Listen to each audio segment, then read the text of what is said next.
ತುಂಬಿರುವಂತಹ ಸಭೆಯ ಮಧ್ಯದಲ್ಲಿ ಇದ್ದವಳು ನೀನು. ಇದಕ್ಕೆ ಇಂತಹ ಹಾಗೆ ಎಂದು ಬಂದು ಬಿಡುತ್ತೀಯ. ಇಂತಹ ಕಿರುನಗೆಯನ್ನು ಬೀರುವುದಕ್ಕೆ ಬಲವಾದಂತಹ ಕಾರಣವಿದೆ. ಸ್ವಲ್ಪ ನಮ್ಮ ಉಪವನಗಳೇ ನೋಡುತ್ತೇನೆ. ಒಬ್ಬ ಆದ ಸನ್ಯಾಸಿ ಬಂದು ಕುಳಿತವನಿದ್ದಾನೆ.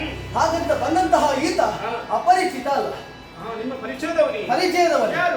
ನನ್ನ ಭಾವನಾದಂತಹ ಪಾರ್ಥನಿದ್ದಾನೆ. ಈಗ ಅರ್ಜುನ ಸನ್ಯಾಸಿ. ಹೌದು. ಕಾರಣ ಬೇಕಲ್ಲ. ಈ ರೀತಿ ವೇಷವನ್ನು ಮಾಡಿಸಿದವನು ನಾನು. ಯಾಕೆ? ಎಲ್ಲರಿಗೂ ತಿಳಿದ ಹಾಗೆ ತಂಗಿಯಾದಂತಹ ಸುಭದ್ರೆಯನ್ನು ಕೌರವರೊಂದಿಗೆ ಮದುವೆಯನ್ನು ಮಾಡುವುದು ಎನ್ನುವ ಹಾಗೆ ಅಣ್ಣನಾದಂತಹ ಬಲರಾಮ ನಿರ್ಧಾರ ಮಾಡಿದ್ದಾನೆ.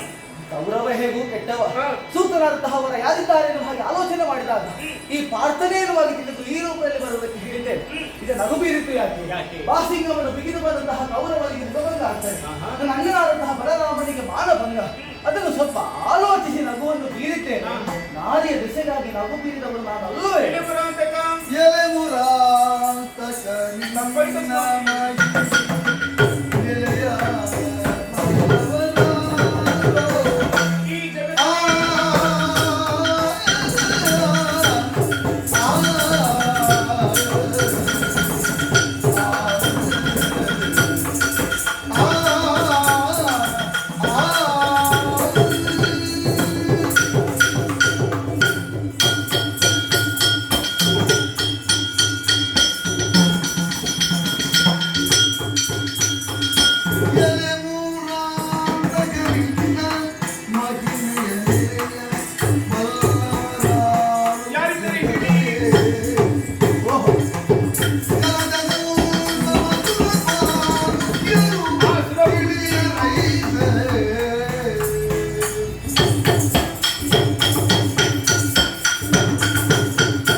ನಗುವುದೇನು ಹಾಗೆ ಆಲೋಚಿಸಿ ನಿಮ್ಮಲ್ಲಿ ನಾನು ಪ್ರಶ್ನೆಯನ್ನೇ ಮಾಡಿದ್ದೇನೆ ಸ್ವಾಮಿ.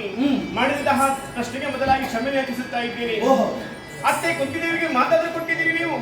ಮಮ ಪ್ರಾಣಾಹಿ ಪಾಂಡವ ಎನ್ನುವ ಹಾಗೆ ಪಾಂಡವರನ್ನು ತನ್ನ ಪಂಚ ಪ್ರಾಣದ ಹಾಗೆ ಕಾಪಾಡಿಕೊಂಡು ಬರುತ್ತದೆ ಎನ್ನುವ ಹಾಗೆ ಕೊಟ್ಟ ಮಾತಿನ ಪ್ರಕಾರವಾಗಿ ಆ ಪಾಂಡವರನ್ನು ಕಾಪಾಡಿಕೊಂಡು ಬರ್ತಾ ಇದ್ದೀರಾ ಸ್ವಾಮಿ. ನಿಮ್ಮ ಮಹಿಮೆ ತಿಳಿದಕ್ಕೆ ಆ ಜಲಜ ಸಂಭವ ಸುಲಭ ಮುಗಿದ ಕಷ್ಟ ಸಾಧ್ಯವಾದಂತೆ ಅಂತಹ ತನ್ನ ಮಹಿಮನು ನೀವಾಗಿದ್ದೀರಾ. ಹಾಗಾಗಿ ನಮ್ಮ ಉದ್ದೇಶ ಏನು? ಒಟ್ಟಿನಲ್ಲಿ ಆ ಸುಭದ್ರ ಜೀವನ ಎಂಬುದು ಭದ್ರತೆಯನ್ನು ಹೊಂದಬೇಕು. ಸುಭದ್ರ ಕಲ್ಯಾಣ ಹೌದು ತಾನೇ? ಹಾಗಾದ್ರೆ ಇದು ಮುಂದಿನ ಕಾರ್ಯಕ್ರಮ ಸುಭದ್ರ ಕಲ್ಯಾಣ. ಅದರ ನಿರೀಕ್ಷೆ ಹಾಗೆ ಆಗಲಿ.